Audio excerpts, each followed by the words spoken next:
We've been focusing so much on NBA trade rumors and where KD and other players could land. On today's episode, I want to focus kind of back on the draft and what the hell is going on with Ace Bailey. We're going to talk a little bit about that, plus Tyrese Haliburton and his availability for Game 6 and the Milwaukee Bucks plan to have an aggressive offseason to build around Giannis Antetokounmpo. We're going to get into all that and more right after this. Welcome to the number one place for your daily basketball news and analysis. NBA Central.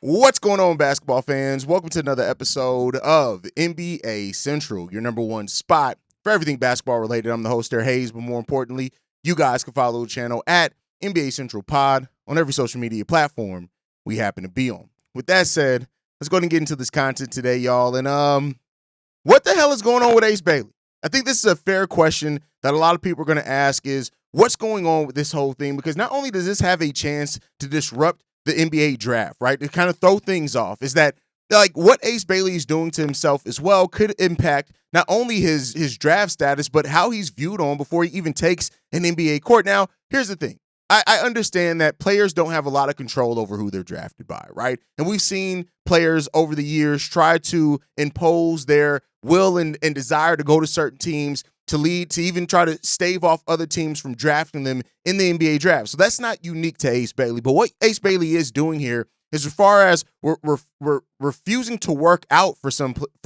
players, it's a little crazy when it came down to like VJ Edgecombe, who may be passing up, Ace Bailey on the 76ers draft board. It comes down to a time where Ace Bailey now in his camp, they feel so confident that he is one of the best players in the draft that they are looking for assurances from teams that he's going to start right away, he's going to get minutes, he's going to be available or eligible to turn into a star. And he's now treating this pre-draft work process not like he's trying out for teams, but teams are trying out for him. Now, I know there are going to be some people that look at this and say, okay, cool, like I believe he's good enough to do that. And there is talent there with Ace Bailey, make no mistake about it. He was projected to be a top 3 talent in this draft for a reason, and most people have him on that. But when you look at his skill set, the defensive ability, all those type of things that could translate into the NBA for him, there's more than enough reason on why people should have them high on his draft board. But then you start getting into the personal things of it. And while, some people are going to view that and saying, well, it shouldn't matter in this. Well, how does he play in the game of basketball? Listen, I understand that completely. I can't knock anybody who has that mindset, but I do think we also can't ignore what's going on with him right now and how that it can impact teams. For those that know, I do a show with Matt Moore every single day, right? Me and him do Locked On NBA together. Me, him, and Doug Branson, we do that show together. And he mentioned how that if Ace Bailey falls past number 4, unless a team trades up to get him, we could see a crazy fall for a player that was projected to be in the top 3 of this draft, right? So the rumors are that I don't know if this is Ace Bailey and his own personality or if he's just getting bad advice. Reportedly, that his camp told him to not do private workouts and that teams around the league are really confused by what this is as far as not doing private workouts. And, some people thought that Bailey can't believe that he was guaranteed to be drafted by a certain franchise, and maybe that's why he's acting the way that he's acting. Direct quote is this one. Sources said that he seemed unprepared to answer certain questions during team interviews at the Combine. His camp also instructed him not to participate in private workouts, with left franchise wondering if the refusal is the result of a guarantee from another squad. But after initially refusing to visit the 76ers, Bailey's scheduled to work out for them this week. Another red flag that popped up for Ace Bailey was the scouts' claim that he makes the game more complicated than it needs to be. One scout claims former Rutgers forward has the potential of being a bust, as Bailey is seemingly inconsistent and he interviewed poorly with several NBA executives. Now, listen, I hope that some people just don't interview well, right? That's just, I think that's a reality of it that we need to realize by some people. Some people just do not interview well. But I think when you look at all of this, and even people saying that he makes it more complicated than he needs to be, like there are some teams aren't going to want to deal with the headache. And when you turn yourself into a headache already before you take the NBA court and prove anything on the NBA court, that could be something that carries with you for the entirety of your career, whether right or whether wrong. And I, for one, would like to see a young man who doesn't have to worry about stuff like that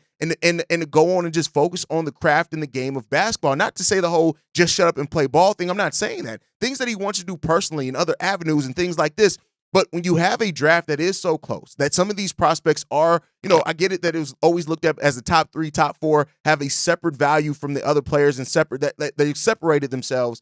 But I tell you what, Trey Johnson, another player that maybe doesn't have the ceiling of an Ace Bailey, but maybe you look at it and say he's not going to have the headache. He's going to fit in more, things like that. Khan Knuppel, Kaman Malawak, right? Like these are guys that maybe people look at and they just don't want to deal with the red flags, especially at the age that he is. But, when it comes down to it, I think when you get into a team culture, it can really help a young player kind of go over and get past some of this early stuff of whatever they're dealing with.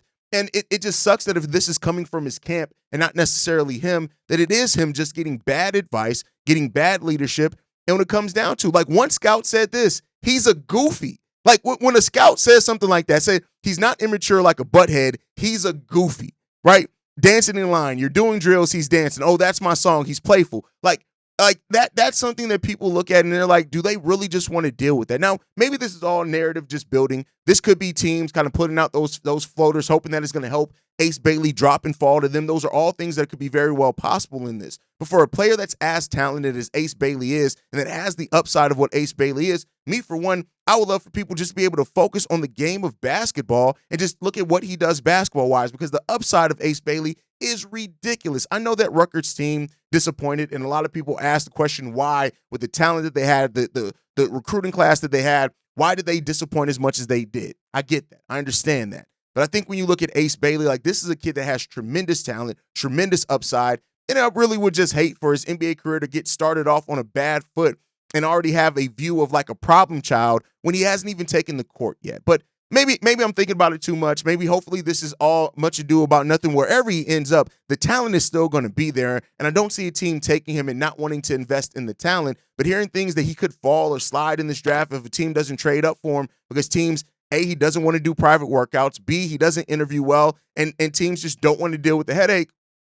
Let's hope that that's not the case. And maybe we can just get an Ace Bailey that gets to come in and just play the game of basketball. So let me know what you guys think on all that down below. But let's switch gears. Let's talk about NBA basketball again. Apparently the Milwaukee Bucks are apparently to have an aggressive pursue free agency and trade options to complement Giannis Antetokounmpo this offseason. This comes from ESPN that says this. They have their eyes set on not having a first round playoff exit next year. But they do face significant challenges with their roster, right? They paid $94 million in salary and luxury taxes over the last 4 years while winning just one playoff series. And so this is a team that, their offseason started off talking about, could Giannis Antetokounmpo be traded? Right? That was a question that was there. We know that Dame tore his Achilles in April, which means that he's going to have quite a lengthy recovery when it comes down to that. The Chris Middleton for Kyle Kuzma trade did not really work very well for him, right? So that didn't really work there, but it did give Milwaukee some trade exceptions that they can use. They have a $14 million non-taxpayer mid-level exception and a $5.1 million biannual exception that they can use as well to find some things to kind of bring into this team.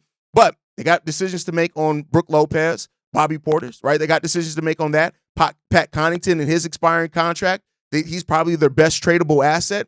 So the Milwaukee Bucks looking to reload and to build something around Giannis, it sounds good. That is what they should do, but the path to that is not as clear as one may think that it could be, and that's where the questions get arisen at when it comes down to it. They made some tough trades that did not work out the way that they hoped that it would, but the Milwaukee Bucks, if they're not going to trade Giannis and they're going to be more aggressive out in the trade market this offseason, it's going to be very interesting to see what they can end up doing with all of that. And so, while, Giannis now seems like the trade talk around him has calmed down, it's no longer him and KD. KD's the biggest trade chip out there.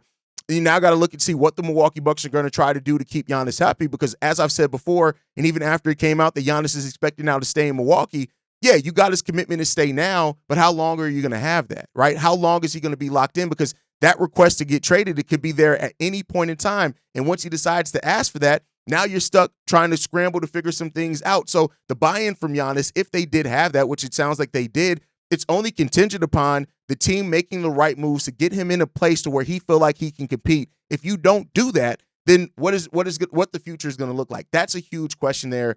And we'll try to see what's going to happen there. But, hopefully the Milwaukee Bucks are able to do it. Giannis is a player that's drenched in that culture, in that city. His kids are from there. They were born there. So now what do you do to keep him? And I guess we shall see what the Milwaukee Bucks have in store for themselves, because they could become a very interesting team to watch, how aggressive they decide to be this offseason. But let me know what you guys think on all that down below. Anthony Edwards could reportedly be trying to convince Kevin Durant to come to Minnesota, which reportedly he does not want to go to. This one comes from Mark J. Spears, who said this. Talk to some people close to Anthony Edwards. This is a non-story. He's in Atlanta working out. He loves his former teammate. He loves his current teammates. Some people close to him said he's focused on what's next with his team. He's not flying to L.A. He's to try and convince KD anything different. But then Brian Windhorst came in and said this. That's legitimately an important piece of information. Ant Edwards is not recruiting Kevin Durant. Durant says he does not want to be in Minnesota. The deal is not done. This is not heading towards Minnesota. Obviously, things can change. This is not heading like Durant is going to Minnesota. Spears is making it very clear the way Ant is feeling. And we've seen this before, right? We've seen it before with like Anthony Edwards, with like Derrick Rose, for example, with Carmelo Anthony, right? Not trying to recruit Carmelo Anthony. Now, this was over a decade ago when it came down to it. But I think when it all shakes out, right, and you look at it, is that if a player doesn't want to come to your team, how much have you had to change their mind? Now, I think the one case in which is like the Boston Celtics initially tried to recruit Kevin Garnett. He didn't want to get there. He didn't want to waive his no-trade clause. But then after they traded for Ray Allen and got Ray Allen, then it changed. He was back in. So I don't know if something like that is in store for this. It's probably unlikely. But, you don't want to try to force a player to change their mind and come to your team. And I respect Anthony Edwards for that. This KD saga, it seems like it's going to be down between the Spurs, the Rockets, and the Miami Heat. And teams have definitely lowered their offers because of the Miami Heat and the involvement there. And I guess we'll see how that's going to shake out in the long run. But, let me know what you guys think down below. What do you think of Anthony Edwards' decision not to pursue or not to try to get Kevin Durant to change his mind, and more so focusing on his teammates, focusing on working on his game, and then coming back in next season? Let me know what you guys think on that down below. But with that said, we're getting Game 6, man. And the availability of Tyrese Haliburton is in question. And one of the biggest questions here is, as he's going to be a game-time decision, is can the Indiana Pacers win one game without Tyrese Haliburton? And I respect Tyrese, who said that if I can walk, I'm going to play, right? He's going to try to get out there on the court. But the question that you have to ask there is he actively hurting his team by trying to play when he's not 100%? And here's the thing. I think that the Indiana Pacers can win one game without Tyrese Haliburton. Now, this is an elimination game, and you definitely want him out there if you can get him. But I think with the way that the Pacers have played at home, that I could definitely see them rallying to be like, let's get one for Tyrese. Somebody's going to step up. Maybe somebody have a crazy game, and they could get one. Now, the thing is that this is an elimination game, and you gotta play this close. If you don't win this one, you're done. That's it. It's the end of the series. There's not any ifs, ands, or buts about it. You're done. And so you have to get to this point, I think, now, and ask yourself, do you want to give it a chance? With everything on the line, do you want to at least see? The way that I look at it is this. If he's not happy, if he's hurting you out there, you can always sit him for the game and say, listen, Tyrese, we gave you a chance. Let's go ahead and try to win this one. Hopefully with this rest, you can play in Game 7, right? You'll be better Game 7. But I think that they should let him have a chance to go, again, depending on, of course, what the medical and the doctors say when it comes down to that. But it sucks that at this point in the finals, which it's an injury that we knew he was dealing with even before this series, that this has now reached this point. But I guess we shall see what's going to happen. Let me know down below what you guys think. Do you think Tyrese Haliburton should play in Game 6 regardless what the risks are? Do you think he's hurting his team by trying to play like we saw him in last game in Game 5? He just did not look like Tyrese Haliburton. It was a struggle for him out there. You could clearly see that he was fighting through pain. What do you think should be the outcome from Tyrese Haliburton? Let me know that down below. Make sure you guys are following us at NBA Central Pod. You send us any feedback, questions, comments, concerns, NBA Central Show at gmail.com. And then lastly, if you want to leave a text message and our voicemail for the mailbag, the number to do so, 773-270-2799. We're the number one spot for everything basketball related. And I'll see you guys the next time I feel like making a video. Probably tomorrow. Peace, y'all. This has been a presentation of the Breaks Media.